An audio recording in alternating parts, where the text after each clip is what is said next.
I'm an expert witness in terms of explosive control. I testify in several high courts regularly, and people are being sentenced 15 years.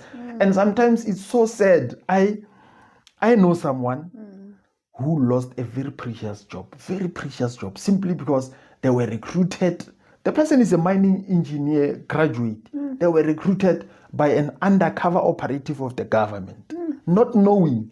The person went out. You know that 1 unit of a shock tube is possession of explosive. The minimum is 5 years imprisonment. Just one. Something that you were hiding in your pocket or in your groin or under your shoe sole. It's 5 years. It's 5 years imprisonment. And to see such innocent young people who struggle to get employment, finally losing their employment and being imprisoned for such a small and a lousy crime, it's painful, which is why we need to go more into trying to control this.